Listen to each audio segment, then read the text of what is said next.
ഏത് കവിത ആയാലും ഈ ഒരു ടെംപ്ലേറ്റ് എന്ന രീതിയിൽ നിങ്ങൾ പഠിച്ചു വെച്ചാൽ ഈസി ആയിട്ട് നിങ്ങൾക്ക് എന്ത് ചെയ്യാൻ സാധിക്കുന്നതാണ്, ഏത് കവിയുടെയും അപ്രീസിയേഷൻ ചോദിച്ചു കഴിഞ്ഞാൽ എഴുതാൻ സാധിക്കുന്നതാണ്. എന്താണ് പഠിക്കേണ്ടതെന്ന് വെച്ച് കഴിഞ്ഞാൽ ഞാൻ പറഞ്ഞുതരാം.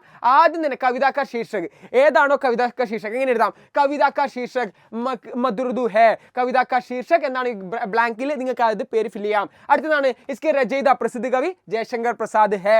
ഓക്കെ, അവിടെ ഫില്ല് ചെയ്തു. അടുത്ത് എന്താ എഴുതേണ്ടത്, ഇസ് കവിത കാ മുഖ്യ വിഷയം എന്താണ്, പ്രകൃതി पर आधारित है, പ്രകൃതിയിലാണ്. അല്ലെങ്കിൽ എന്താണ് മധുർദു में क्या है, हमने देखा है कि वसंत ऋतु पर आधारित है. ഓക്കെ, അടുത്തെന്താണ് കവി ने इस कविता के माध्यम से हमें എന്തിനുള്ള പ്രേരണയാണ് തരുന്നത് വെച്ച് കഴിഞ്ഞാൽ പ്രകൃതി में വൈയക്തീകരണം അല്ലെങ്കിൽ എന്താണ് ആ ഒരു കാര്യത്തെക്കുറിച്ചാണ് നിങ്ങൾക്ക് അവിടെ അതിന്റെ മെയിൻ തീം അവിടെ ഉൾപ്പെടുത്താം. ഓക്കെ, ഇനി എന്താണ് ചെയ്യേണ്ടത് വെച്ച് കഴിഞ്ഞാൽ കവിത की ഭാഷ സരളാണ് സഹജാണ്, അതെന്തായാലും ഉൾപ്പെടുത്തിക്കോ. കവിതയുടെ ഭാഷ സരൾ സഹജ് और പ്രഭാവശാലിയാണ്, ഇൻസ്പയറിംഗ് കൂടിയാണ്. അതിന്റെ കൂടെ എന്താണ് കവിനെ ഭാവനകോ बहुत ही सुंदर ढंग से व्यक्त किया है. കവി എന്താണ് തന്റെ ഭാവനകളെ വളരെ രസകരമായിട്ടാണ് നല്ല രീതിയിലാണ് എന്താണ് വ്യാഖ്യാനിച്ചിട്ടുള്ളത് ഈ ഒരു കവിതയുടെ അന്തറിൽ എന്ന് നിങ്ങൾക്ക് ഉൾപ്പെടുത്താം. അടുത്ത നിങ്ങൾ ഉൾപ്പെടുത്തേണ്ടതാണ് എന്ത് ചോദിച്ചാലും ആ കവിതയുടെ 2 വരികൾ, ഇഷ്ടപ്പെട്ട 2 വരികൾ, കവിതയുടെ വരി അറിയോ ഇല്ലയോ ഒന്നും പ്രശ്നമില്ല, പക്ഷെ 2 വരികൾ നിങ്ങൾ പിക്ക് ചെയ്ത് എഴുതുന്നു. എന്നിട്ട് എഴുതുന്നു इस कविता के ये 2 पंक्तियां बहुत सबसे अच्छे पसंद है എന്നല്ലേ, बहुत क्या है, बहुत ये पंक्तियां सबसे अधिक पसंद है. ഈ 2 വരികളാണ് എനിക്ക് വളരെ ഇഷ്ടപ്പെട്ടത് എന്നൊരു കാര്യം എഴുതാം. എന്റെ റീസൺ എഴുതാം, क्योंकि इन पंक्तियों में गहरा अर्थ छिपा है. ഈ വരികളിൽ വളരെ ആഴത്തിലുള്ള അർത്ഥം ഒളിഞ്ഞിരിക്കുന്നുണ്ട്, പലരും ഇത് ഉൾപ്പെടുത്താത്തതാണ്.